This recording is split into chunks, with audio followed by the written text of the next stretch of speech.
Good morning, everyone. This is Mr. Mokoena, one of your lecturers in the ENG1502 module. Today I'm going to share quite a number of ideas with you with regards to our module. We know that this year has been a very difficult year to almost everyone in the country, and we are not exceptions. We are also in the very same boat with everyone. But then just to try and give more of whatever we can so that you are also benefiting from our side, our tips, our advices, our information that we find most important for you to be able to face your upcoming examination.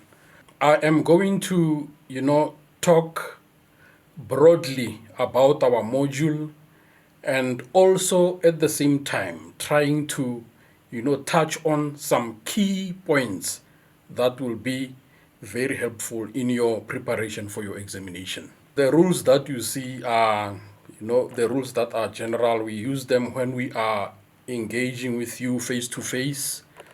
We use them when we are, undergoing contact sessions with you. But then for today, they are not that very much important because there's no one who's going to raise a hand here. No one is expected to fully participate except myself. As an introduction, our module is that kind of a module that does not want you to only, know things for you to be able to memorize them. That is not what we are doing. We are now studying, learning the English language in such a way that we understand the functional side of each and every area that we deal with. So in other words, we are studying the English that is known as applied English. It is not just, English that you have to know for the sake of storing information in order for you to be able to reproduce it. You must know the language in such a way that you are able to apply your knowledge to demonstrate that you fully understood what the module is all about. So most of the time when we ask questions, we will ask questions that will also test your ability to apply the knowledge that you have acquired as you go through each and every section of our module. So it is very important for you to always, look at each and every section of our work. Study it, try to understand it in such a way that you can be able to, apply the knowledge. You can be able to not only know the word, you must know how to use the word in the sentence, how that word can be used in different contexts, such that at the end you don't only know the word, but you know how to apply your knowledge to, to expand on the word itself. So today, I want you to look at each and every unit of our module, what it entails. Unit 1 of our module focuses on 3 areas of language. Remember, it is the very first unit. You must know how to define language. And language definition in our module is put in such a way that you must understand it from the psychological point of view, where language is explained as a phenomenon it is learned or it is acquired naturally. And there is the psychological part of a human being that plays a role when you acquire language. So we look at it as an aspect in human life where each and every person is born with that aspect naturally so. You don't say when you wake up in the morning, I'm going to learn how to ask for food. But as you live, day in, day out, 1 year passing, the next one, and so on, and so on, and so on, you will, at some stage, find yourself being able to say, I would like to have some food. May you please give me food? But you have never said in one stage of your life, I want to learn how to ask for food. That is the psychological point. And then we also have the functional side of defining language. In this functional side, it is the side in which we define language as a means of communication between people. So in this instant, we are focusing on what we do as human beings in order to send messages to the other person and so on. That is the way in which in your module, as you go through reading the module, you will notice that section where language is defined according to these very two key aspects.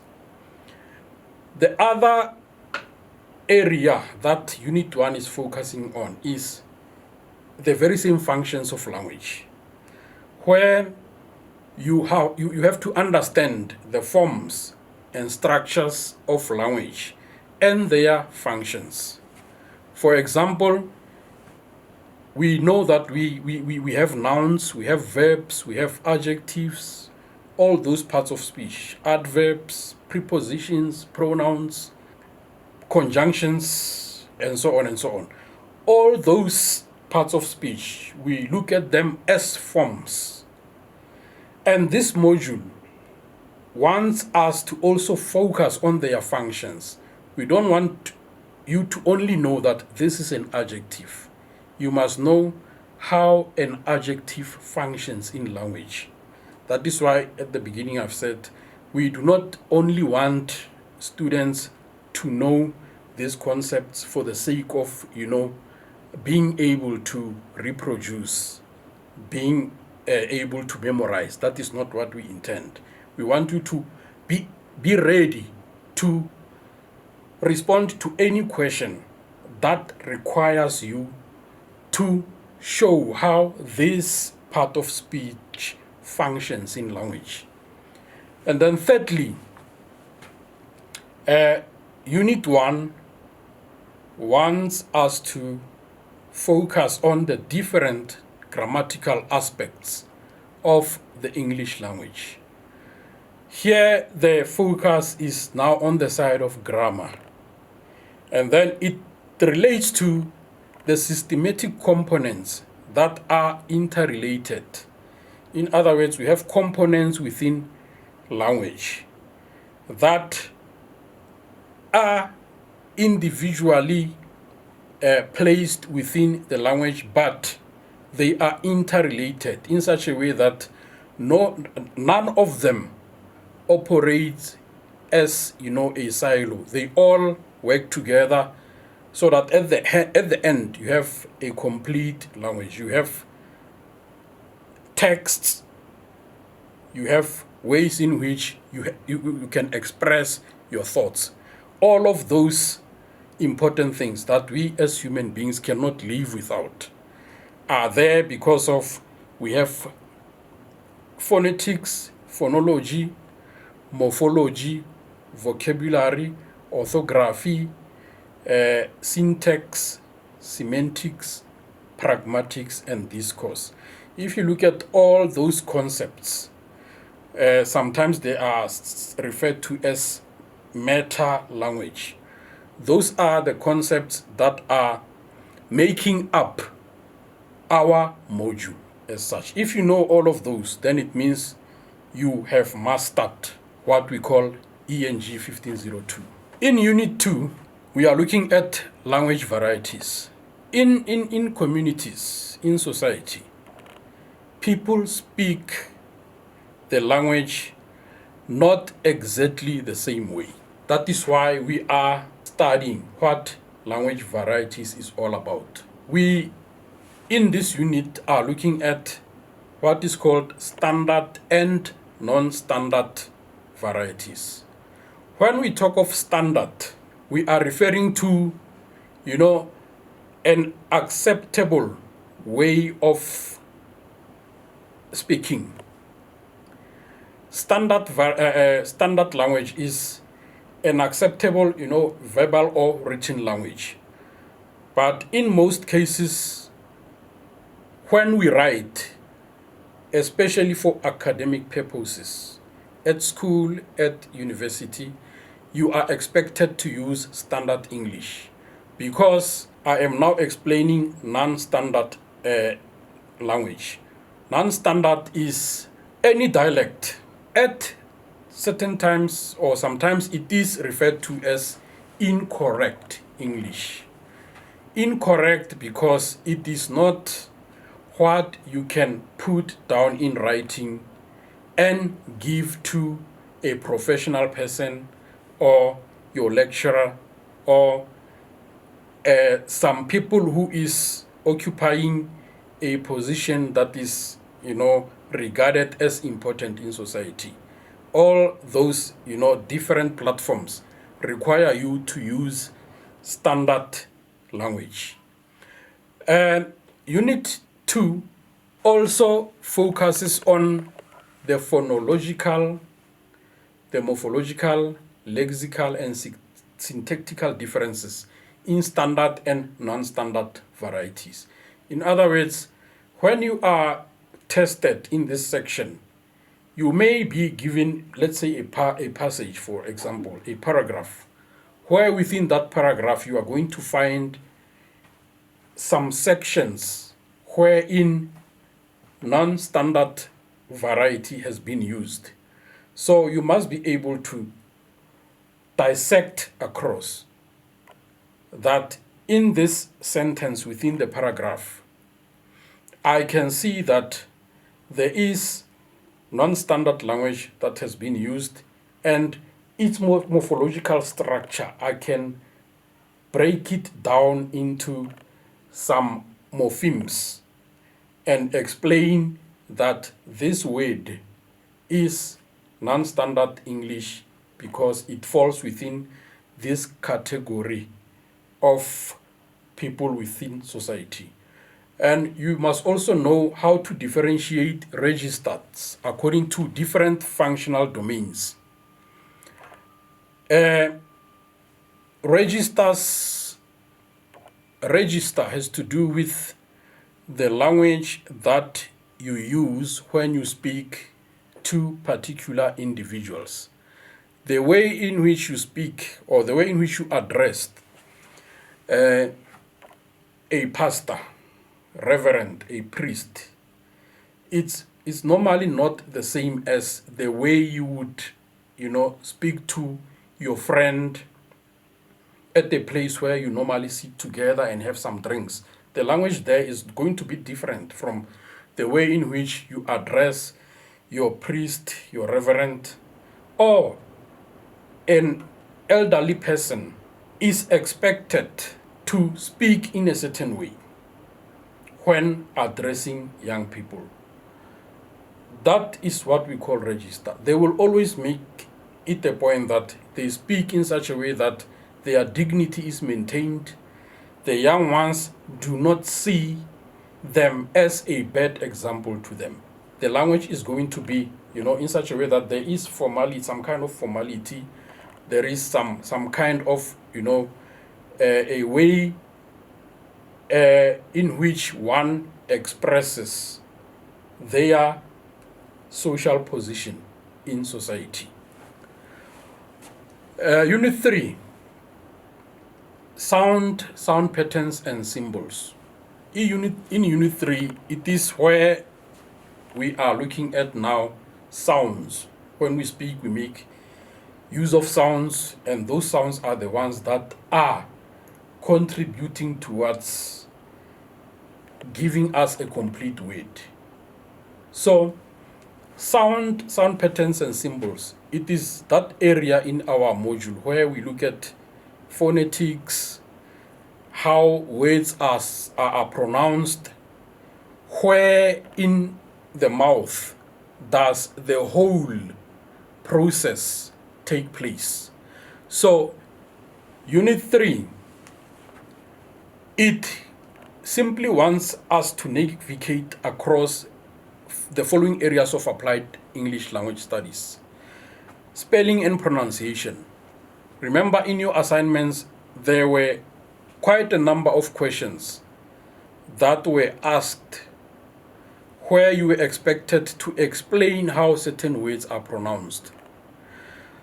And this pronunciation cannot be separated from the way a word is spelled. You have spelling of a word, you have pronunciation.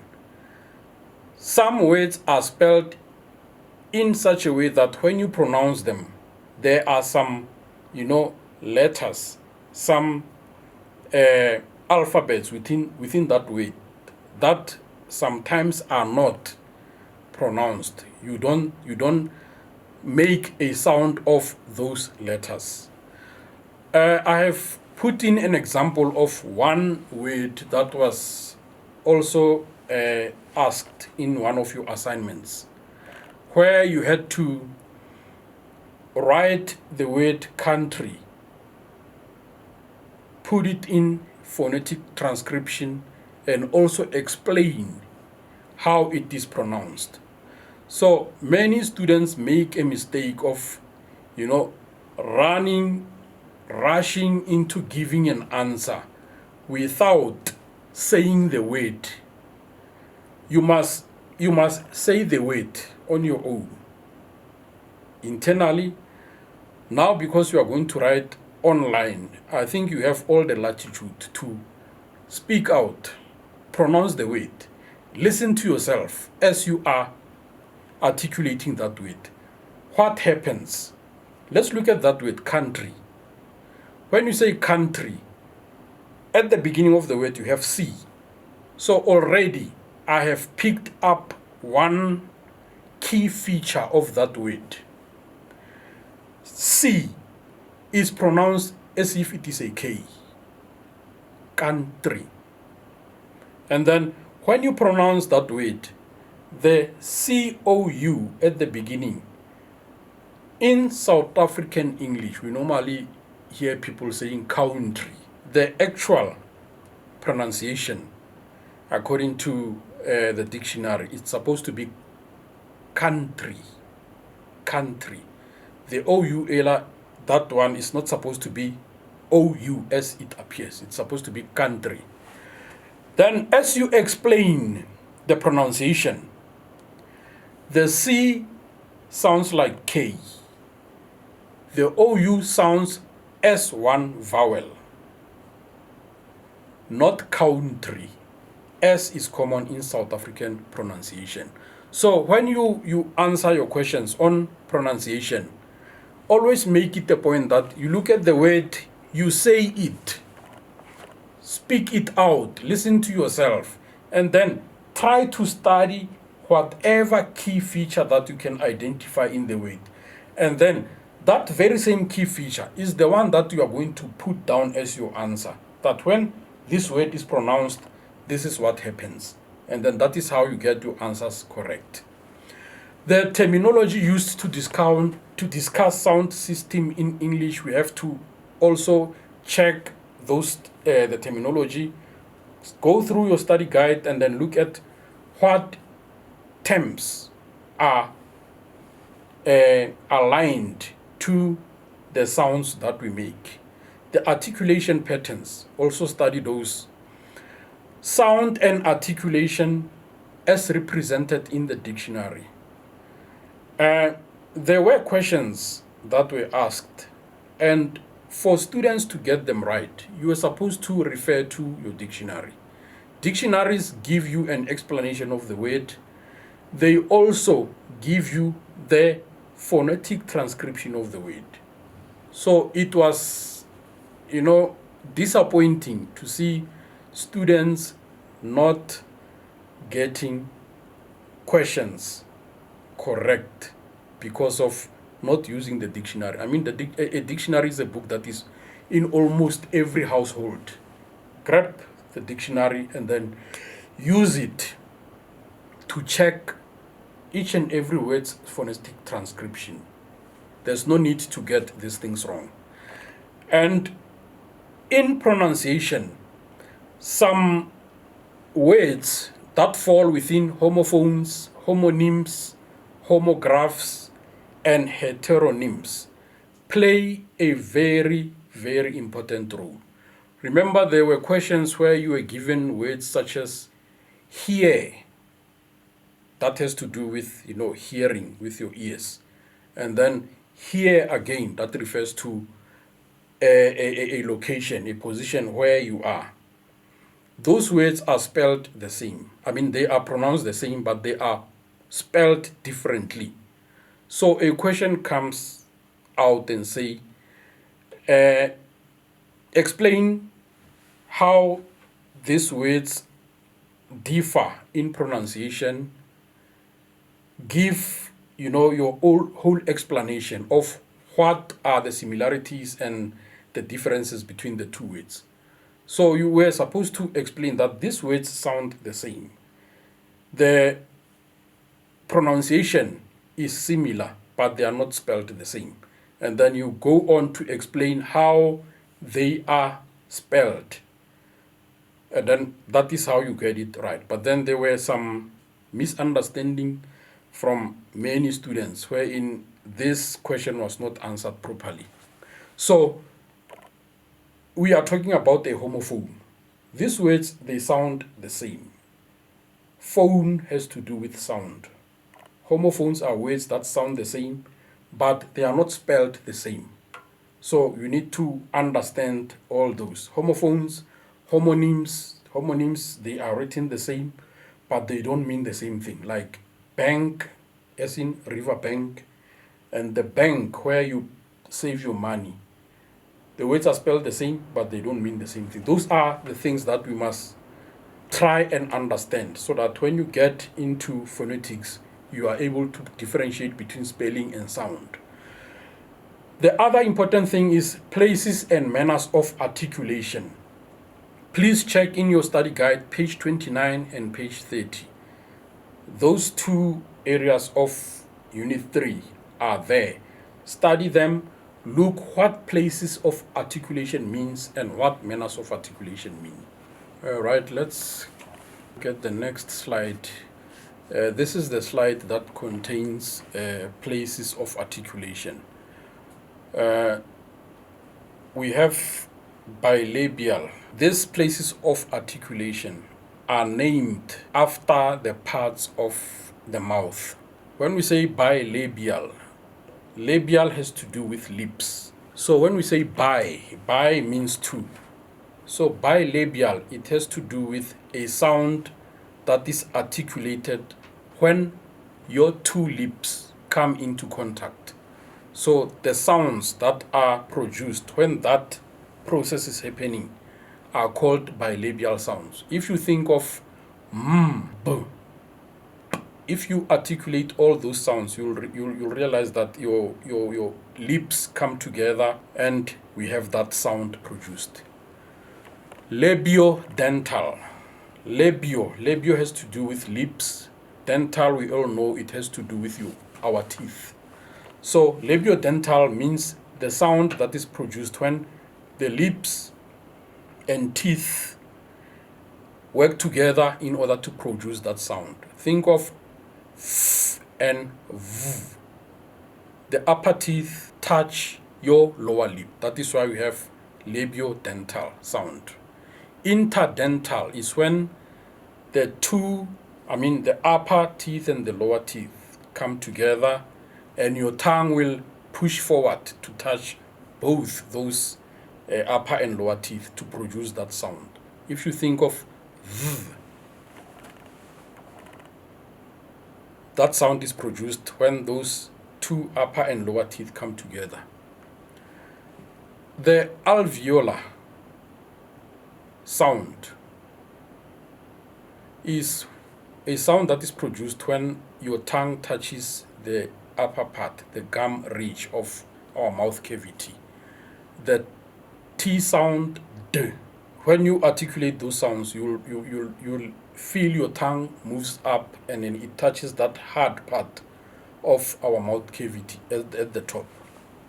The palatal sounds, the palate is that hard part, the roof of your mouth. The sounds that are produced when the tongue moves up to touch that upper, the top part, the roof part, are called palatal sounds. The velar sounds, the part after the hard one at the top is called the velar. So all the sounds that are produced when the tongue goes backwards, but at the top, they are called the velar sounds. The glottis, further backwards, there is that part towards the throat that is also used for sound production. We have manner of articulation. Manner of articulation, we look at how sounds are made. When you articulate certain sounds, what happens? We have quite a number of concepts, terms, names that are given to those manners of articulation. We have plosives. Plosives are those sounds that, plosive has to do with an explosion. When you articulate those sounds, it is like there is something that causes an explosion. They are also referred to as stops, because when you articulate them, you say them and there is a sudden stop after articulating those sounds.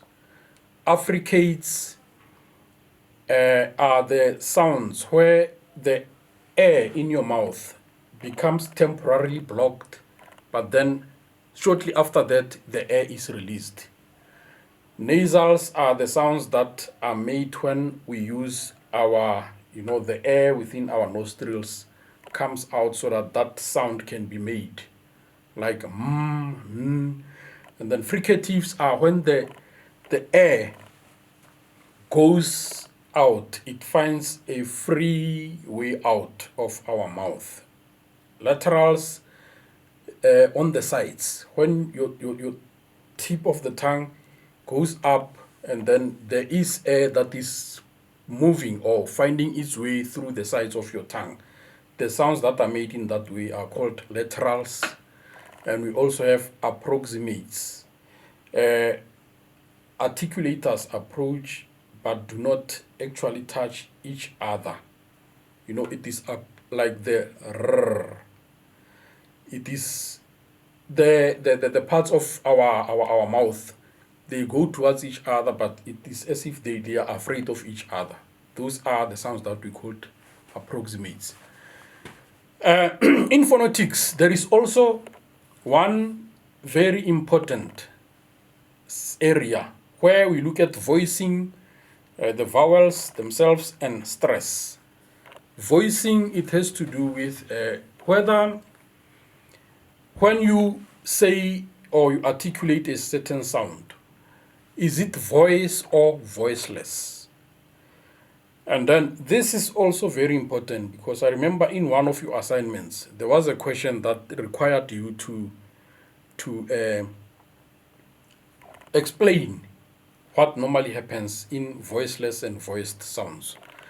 The difference between the two: voiced sounds are the sounds that when they are articulated, the vocal folds, right in our throats, there are vocal folds that come together and they vibrate. So voiced sounds, for you to be able to know if a sound is voiced, you just touch the Adam's apple of your neck, on your neck. And then if you feel some vibration, you must know that that sound is voiced. The voiceless ones, when we articulate them, the vocal folds just stay apart. There is no vibration. So those sounds are called voiceless because when you touch the Adam's apple, there is no vibration at all. Look at, think of a sound like the sound that comes out when we articulate the letter F. You feel there is no vibration. But then when you articulate the V, you will feel that there is something happening on your throat. We also have to understand the difference between the diphthongs and the monophthongs. Here we are referring to vowels in the English language. Monophthongs are when those vowels, when you pronounce a word, the vowel sound produces a single sound. Like when you say man, sit. Man, we have the A, which is our vowel sound. Sit, we have E, which is our vowel sound. We have sit, where we refer to, sitting down on your chair. We have also sit, that could refer to the chair itself. The two words are not spelled the same. We have sit, S-I-T, sit, S-E-A-T, but the E sounds the same. So even if in the second one, where we have S-E-T, we have two vowels, but they produce only one sound. Because there is only one sound there, we say it is a monophthong. But if we look at the other one, diphthongs. Diphthongs refer to vowels where the vowel sound sounds like there are two vowels. Sometimes they may be two, sometimes there is only one vowel, but when you pronounce the word, the vowel appears or sounds like there are two instead of one. If you look at an example like soul, S-O-L-E, we have only one O there, and we have no U. But when you pronounce it, we say soul, because when we pronounce, we have O-U. It means we have two vowel sounds in that word. We refer to those as diphthongs. Another way of putting it in one's mind forever, it could be to look at the very two concepts, monophthongs, diphthongs. Mono means one. So when we say monophthongs, we're referring to vowels that give us only one sound because it is monophthongs. Diphthongs, you look at the first part of that word, diph, it starts with di. So di means two. So diphthongs, two sounds, monophthongs, one sound. That is how we can make things easy for ourselves. And then we have also part of our sounds and sound patterns where we look at stress in words. You remember we have those questions where we will give you a word and we say to you that indicate where stress is put in this word. The general and simpler way of being able to identify stress in words is to put it in your mind that nouns and verbs are the words that we use a lot when we speak. And then when we ask questions, most of the time we will give you those two. In nouns, stress is normally put at the beginning. When it comes to verb, stress is put at the second syllable. Remember, stress also has to do with how a word is divided into syllables. For us to be able to identify stress, we must also understand how to break a word down into syllables. Let's look at the word record. Record has 2 syllables. And how do we find a syllable in a word? Syllables in a word are found through the very same vowel sounds. In other words, for you to be able to know how many syllables are there in a word, you just say that word, pronounce it, which is an advice I will always give. Whenever you are supposed to respond to a question that has to do with the sounds in words, always say that word and listen to yourself. That is how you get things right. But if you just look at it and try to search for an answer somewhere in the book, the answer is not there. The answer is with you. So when we look at the word record, we have re. In re, we have 1 vowel sound. Already, re says to us that we have a syllable there. Cord. In that word record, we have re, 1 vowel sound, cord, another vowel sound, which means we have 2 syllables. But if we look at the word like education, if we were to break that word into syllables, education, the first vowel sound that I hear when I say that word on my own, ed, we have a vowel sound, which means ed is a syllable. U, we have a vowel sound. U is another syllable. K, CA is another syllable. And if you look at K, K is spelled with CA. There is only 1 vowel, but we say K, which means that A sounds as if there are 2 vowels. So that K, the A sound is a diphthong, as I've explained a few minutes ago. So the word education has ed, u, k, shin. There are 4 vowel sounds. 4 vowel sounds say to us that that word has 4 syllables.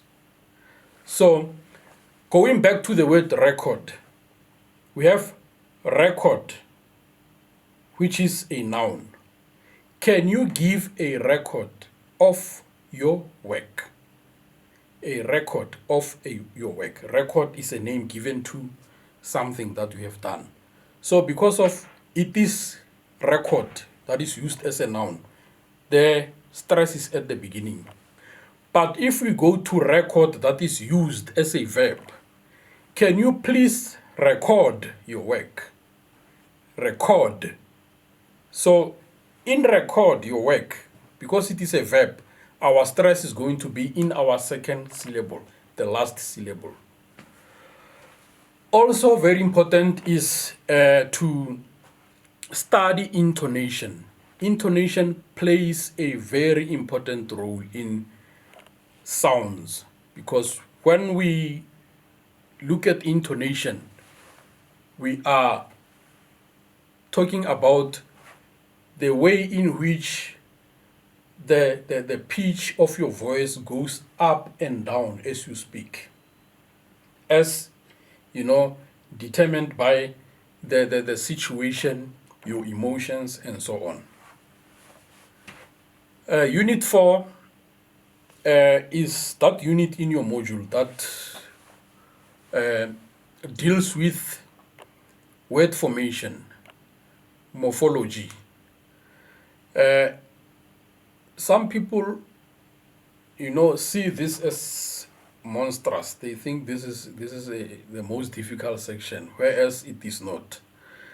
It is actually the most enjoyable section of our module, because it is the section that now takes you back to the words, how the words are formed, how a particular word can be made longer by putting other parts within that word, such that when you look at that word, it starts maybe as a verb, and then when you put something to it, a suffix, it changes from a verb maybe to an adjective.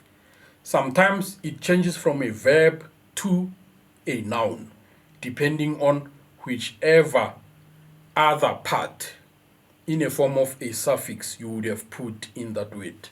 Right, in this unit, the knowledge that the unit wants to transfer to you as a student is to understand the difference between inflectional and derivational morphology. Derivational morphology and inflectional morphology. We are looking at, when we talk about morphology, we are talking about the form of words, the shape of words. When you look at that word, how is it shaped? What do you find in that word? So this derivational and inflectional morphology, they are focusing mainly on suffixes. Remember, the suffixes are those small units that we attach to words. Like, for instance, if I say opt, as in to choose. Opt is a verb. I opt to go to school. But then that opt can be extended by putting something to it.